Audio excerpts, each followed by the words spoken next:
Okay, so I want to continue the demonstration that I did in class the other day that I did not finish. This is kind of an example of how to use other artists' work as inspiration for your own work.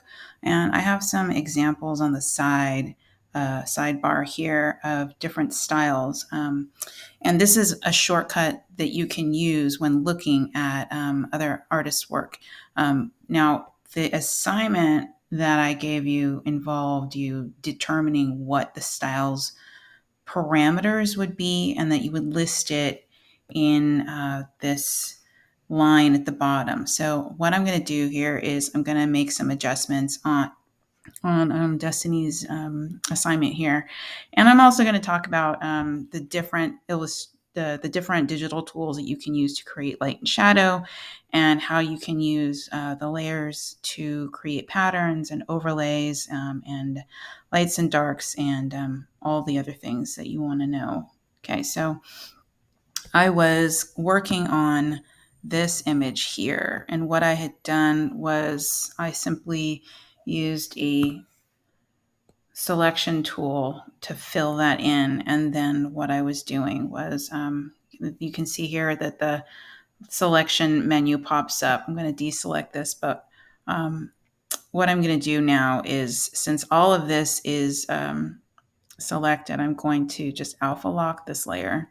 That way I will always draw only on top of that layer. And I'm going to kind of continue to work on this illustration here. So I have the flat colors on this layer here, and I'm going to adjust some things. I'm going to, let's see, I'm going to add a little bit of a lighter color on this bar here. So I'm going to just color pick that and maybe go a little bit lighter. And then I like to use the lasso fill because it's a really quick way of filling in color without having to paint. I don't know if that worked.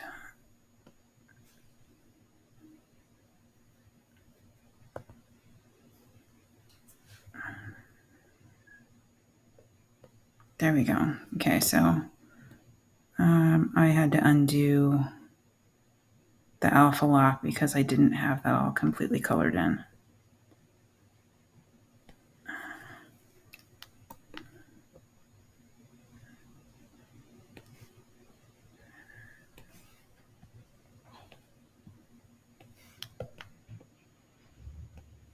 Okay. And I like this purple, but I'm going to make it a little bit lighter.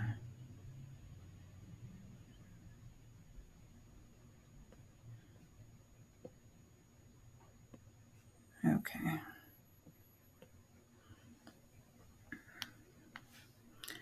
And I'm going to just change the window sill. So I'm going to use the magic wand, and then I'm going to change that so it's a little bit lighter. And let's see, let's take like that color and let's just make it a little bit lighter. And then I'm just going to fill it in there. Okay, so that makes that a little bit lighter. So now we have just the black bold line on the cat character, and that kind of emphasizes the character more because now we don't have the black line up at the top. And that's really bold. So I had added the overlay of the texture there, and then I added the light, and I'm going to lighten that opacity on the light there. And then I had added the shadow and a multiply layer.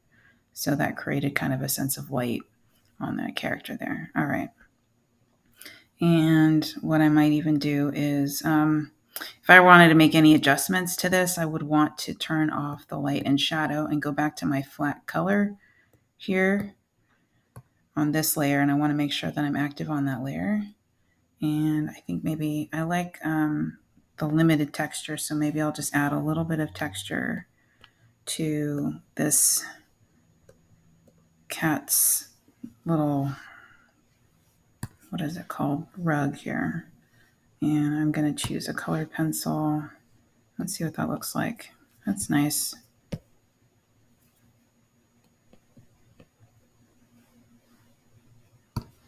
Let me use a little bit of a rougher pencil.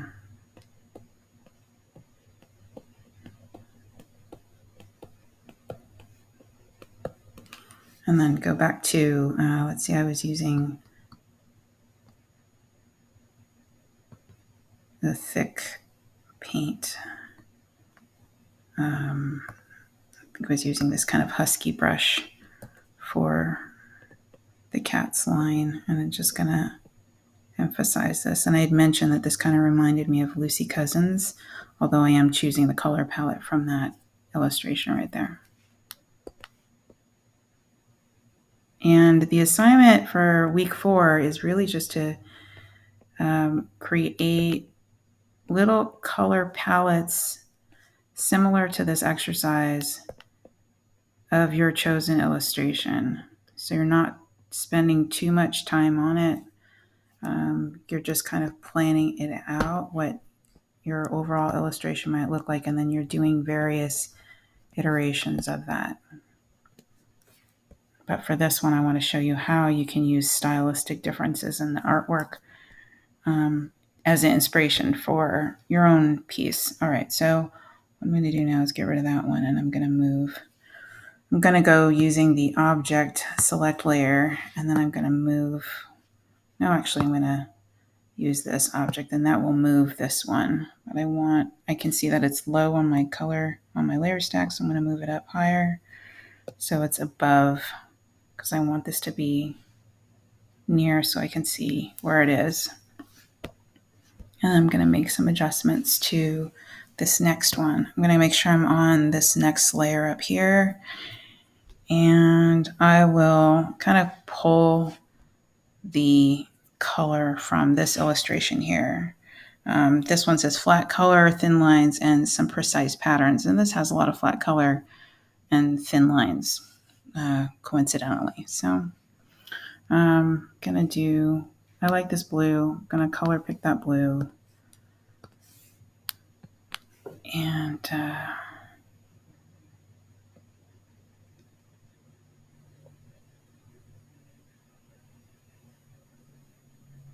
that's just going to fill that in. And I like the white border there. Okay, and then let's take this kind of reddish brown color for the ground.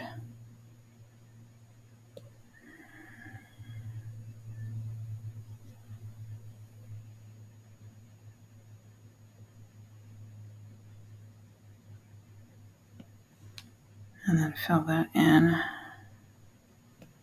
Okay, and then I am going to take this black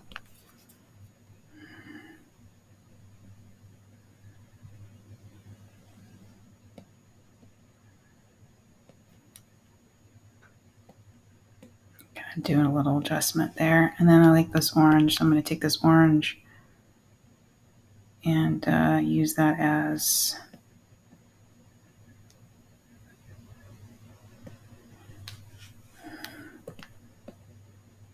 there we go. Okay, and let's take this white and let's make some adjustment on this cat.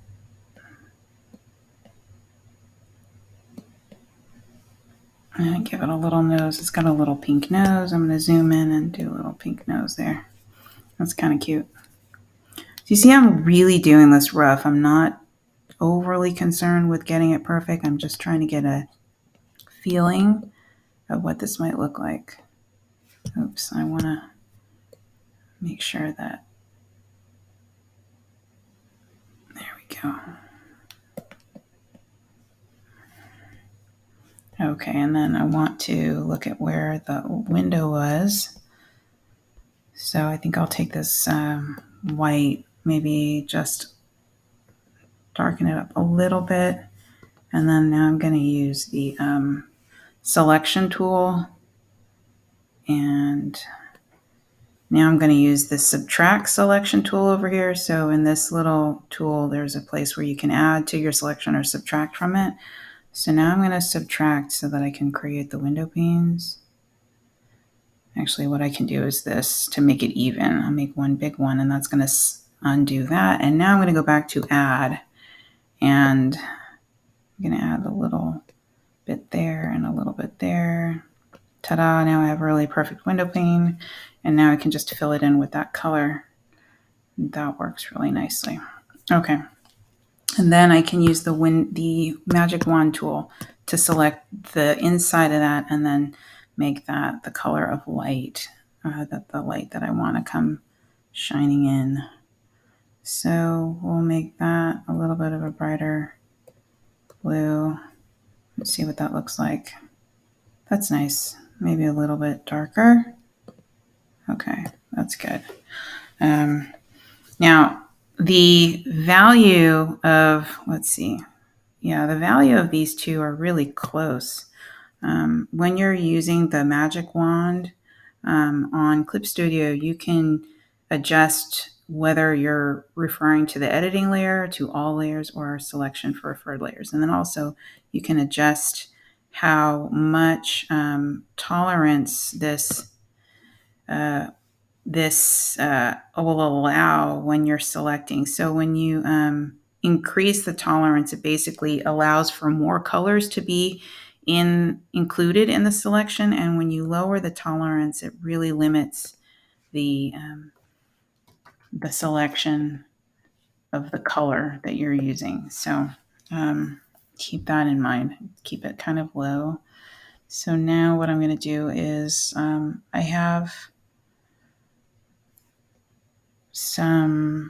want to do some patterns. So I'm going to do my patterns on a separate layer, and I'm going to make these on a clipping mask so that they're always on top of the layer underneath. And I like this pink. And what I'll do is kind of play with a new brush to see. I'll go in here, maybe like a rough ink brush, and see what that looks like. That doesn't have too much texture, so that's too light. I'm going to go back into the, maybe I'll use a thin gouache brush, or maybe, no, I don't like that one. The dry gouache. This has a nice, really rough texture, so if I wanted to create some texture with that, I could do that. And that's going to be on a new layer. So if I were to draw on top of this, like this, without clipping this layer below, I'm going to have all these lines showing up. So on the outside of it. So I'm just going to clip this to the layer below, and now it'll stay neatly on the layer right there. Okay, so we're going to do some precise patterns, I guess.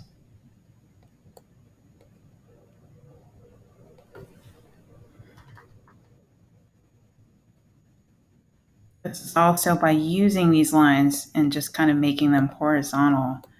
What that's doing is making the artwork feel really flat.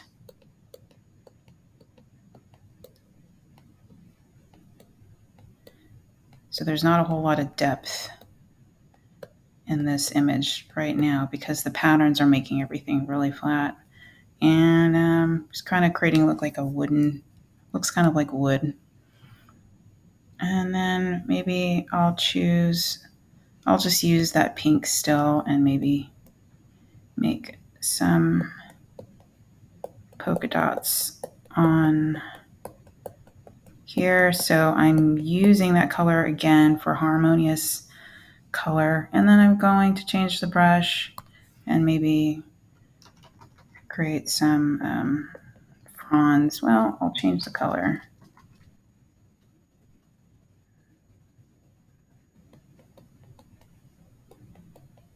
So it's giving the rug kind of a little bit of a edge to it. Okay. And we could use a really great place to create pattern is on that big wall. And I like these starburst patterns on there, so I might do a starburst pattern with a lighter blue. And let's make that really precise line. So we'll make that a little bit smaller.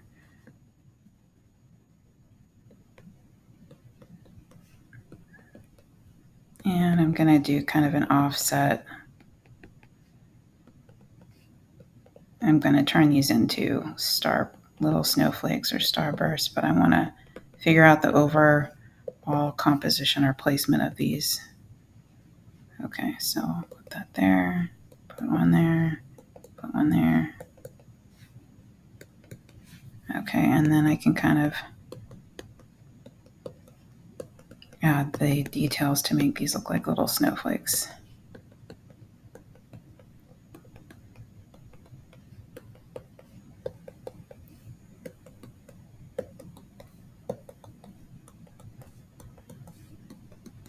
Okay, and then I add little dots. Now, as you're adding pattern, you want to make sure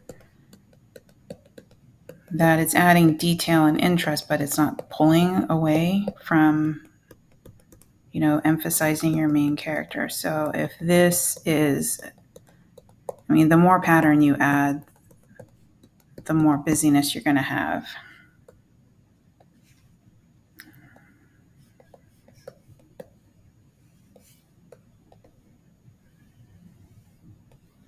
Okay. And of course, you can always lessen the impact of that. Okay. Another thing you can do is, let's say you made a pattern and you like the look of it, but you don't like the color of it. We can use an adjustment on that. We can kind of select. I'm going to select all this right here, and then I'm going to go into. Let's see. I'm going to make an adjustment. New correction layer. Or let's see here.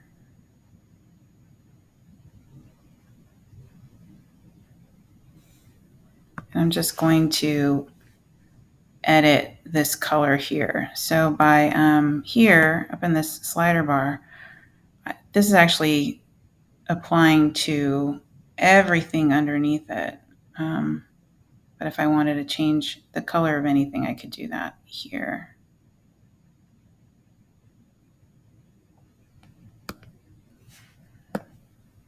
Okay. Another thing you could also do is you could lock this particular layer here and just select out this area here and then maybe try that with another color. Let's see if I try that with yellow.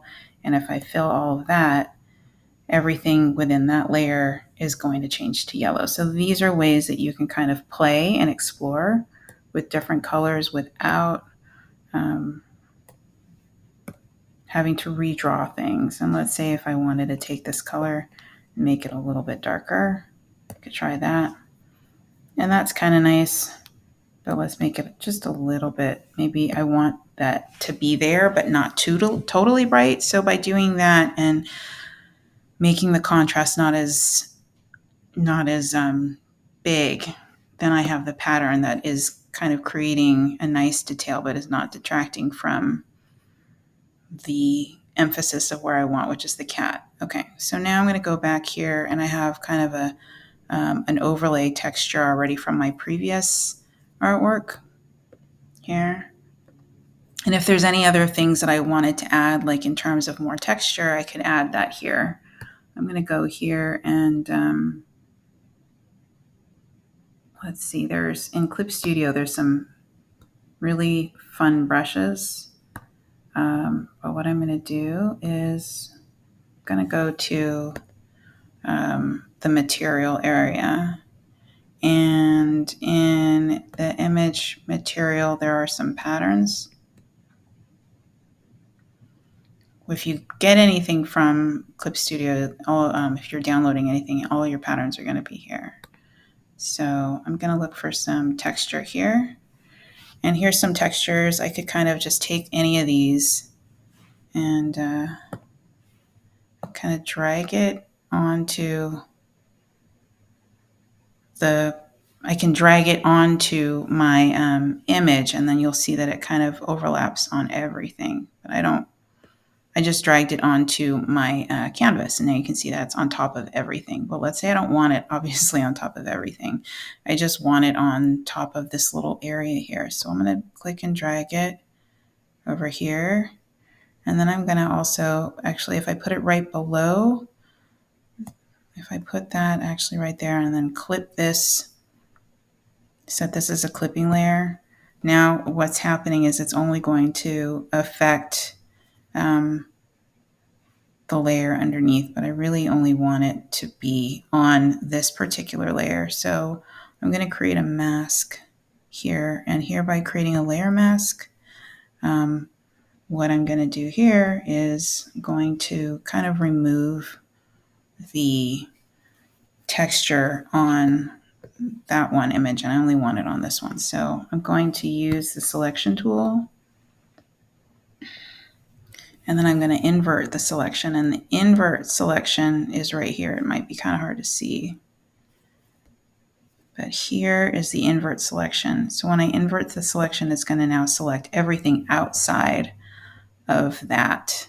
And now what I'm going to do is I'm going to delete using the clear transparency tool. And now I'm going to delete, if I can get this, delete that. Now by deleting the mask, I've selected everything outside of the mask and deleting everything outside of it. Now what it's doing is basically it's saying only the area inside of my selection has this texture applied to it. So now I can affect this texture on this area. And this gives us a nice paper texture. And what I can do is just lower the opacity on here. And now you can see that this artwork that I did digitally, it looks like it has a paper texture to it, which is really cool if you're trying to create work that has that really traditional feel to it.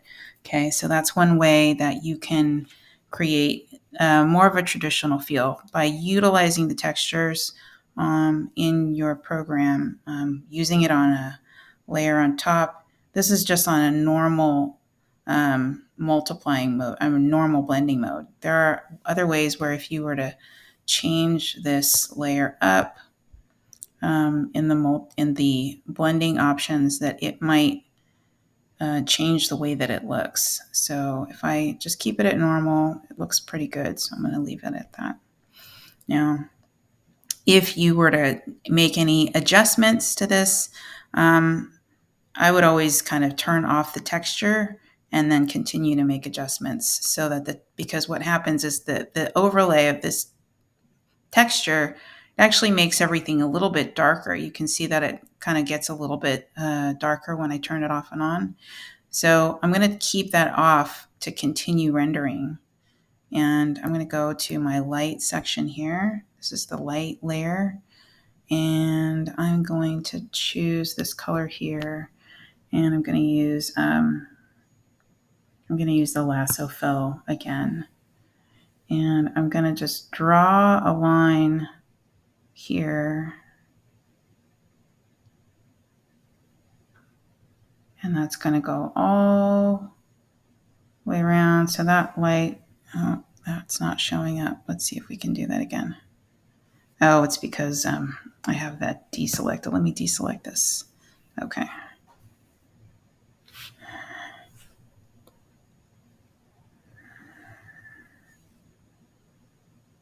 Okay, so there. Now I have the light coming in from the window. Let me just make sure that it's all on top of there. Okay. And now I don't want all the light on the object on the right side. So I'm going to use the clear. I'm going to switch from color to clear, and then I'm going to kind of just remove the light from this portion of the cat. And what that's going to do is just kind of make it a little bit darker. Okay. Also, because there's kind of a cross in the window, I could kind of create that pattern. Okay. And I'm just kind of omitting I'm going to go over the cat's body, and now it has that feeling of light kind of shining on the cat, and there. And what I can do is also soften that area up. I'm going to use this, I'm going to soften the light a little bit. So I'm going to go to my soft kneaded eraser, and I'm just going to very lightly soften the edges here. Okay. And then soften that area there, around there. Okay. And for the shadow layer that I have, I can probably just play around with creating more of a vignette around the outside edges of this. I'm going to take this blue color here, and I'm going to use a broad, soft brush.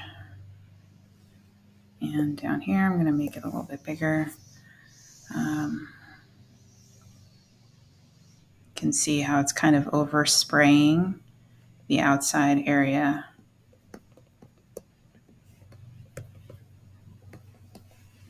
And that's all right. But this is kind of like creating a vignette. And vignette is basically when you're taking a dark shadow and you're kind of creating this rounded spotlight or shading the outside edge. Okay, so now I can kind of I'm going to clean these edges up using my lasso, my selection tool. And then I'm going to delete up here, clear that out. Okay, so that's one. That's one way of editing it. I didn't even add the shadow in here, but if I were to add the shadow on the cat, I could go in there with this pencil and make it a little bit smaller. And you're not going to see it too much. You will see it on the white part of the paw, which is kind of nice, actually. Okay. And there we go. Maybe add a little bit of shadow underneath the